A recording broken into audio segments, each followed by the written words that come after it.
This is Dolany TV, ladies and gentlemen. My goodness. You know what? Hockey returned to my TV this evening. The Oilers win 4-1 over the Calgary Flames in a Battle of Alberta in July. Yes, sirree, it's Christmas.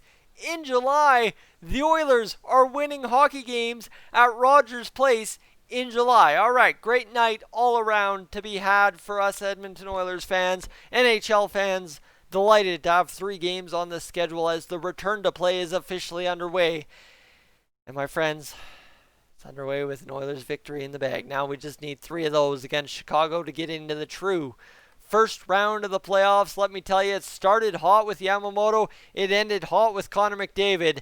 And the goaltending, if you want the story of the game in this one, in a game that was kind of weird all around because it's an exhibition game, the first head-to-head matchup for NHL teams between the Oilers and Flames since February 1st, but first Oilers game since March 11th, before the season was paused March 12th. You didn't know what to expect, and I don't think this is what I expected, but it's exactly, at the end of the day, what I expected to get out of the Edmonton Oilers this evening. So ladies and gentlemen, I'm Tyson. This is Dolany TV. Let's break down this huge get back to action Oilers victory 4-1 against the Calgary Flames. Let's get to the recap here because you need to know the Oilers scored 2 goals in that first period. It was Kailer Yamamoto, as I mentioned, getting off to a hot start, a minute 04 in. And this was a theme in this game, potting goals off of rebounds. Kailer Yamamoto finds a big juicy rebound off the pad of Cam Talbot, and my goodness, it's just sitting there. All he had to do is put it over the defender, and he did. Woo! Yes, sirree. Clefbaum, Ennis, the assist. Yes, Ennis, Yamamoto, Draisaitl combined for a goal. Then, rebounds, like I said, kind of emphasis in this game. How about Connor McDavid on the power play at the first power play goal for the Oilers in July. Kailer Yamamoto getting the first ever goal in July for the Oilers. From Draisaitl and Clefbaum with 2 points. Guess what? Clefbaum is tied for the Oilers' exhibition point lead, the one and only game they'll play, but he's tied for the point lead with 2 other Oilers, which we'll get to in a moment. However, you know what? That first period's stellar, fantastic, unreal. Great first period out of the Edmonton Oilers. Solid game all around. The Oilers had like something stupid like 16 shots in that first period. The Flames only had 9. And then the second period, the tables turned and things kind of took a leap in the wrong direction. The Oilers, they started treating it like an exhibition game, right? Sloppier passes, not driving it to the net, not shooting the puck, kind of playing lackadaisical, and yeah, you know what? That ends up costing you. We could have blown this one up, but at the same rate, you don't want to beat the Flames so bad they just start taking cheap shots, so we get it. This game, though, did have moments. Good moments of heated frustration, heated energy, and it was a heck of a game, whistle to whistle, and between whistles sometimes, which was nice to see because you do want to see that in the Battle of Alberta. Now that said, second period there was some scoring by the Calgary Flames. Yeah, they did get a goal. Yeah, I mentioned 4-1 victory. Well, Elias Lindholm gets it from Eric Gustafsson, and yeah, Johnny Gaudreau, I was making fun of him on the power play and set up and everything, and then he goes out there, makes a pass to Gustafsson, shoots the puck. Tkachuk and Nurse tangled up in front. Nurse pushes Tkachuk. Tkachuk pushes Smith. Puck goes back of the net. Goal gets scored. 2-1. Headed into the third period. Well, my friends, at the start of the live stream, and you can go back and check the live stream, I welcome it if you do, because I was having a little bit of fun with us, right? We were talking about the first goal scorer. Somebody mentioned Patrick Russell somewhere in there, and I said, watch Patrick Russell score a goal in this game because it doesn't technically count as an official NHL goal. And guess what Patrick Russell did in that third period? He did a couple of things that actually has him tied with Clefbaum as one of those points leaders in this game. Patrick Russell, rebounds? The first 3 goals on rebounds? Yes. How about Patrick Russell on a rebound? Nuge throws it down the ice. It hits Riddick's pad. And I mean, I don't know what Riddick's thinking the way he played it, but Patrick Russell pounces like a jaguar and puts it back of the net Ladies and gentlemen, that's Patrick Russell's first goal of the exhibition. Not an NHL goal, so it doesn't count. But Patrick Russell gets the goal and makes it 3-1 for the Oilers. Fantastic. That is huge. Well, guess what?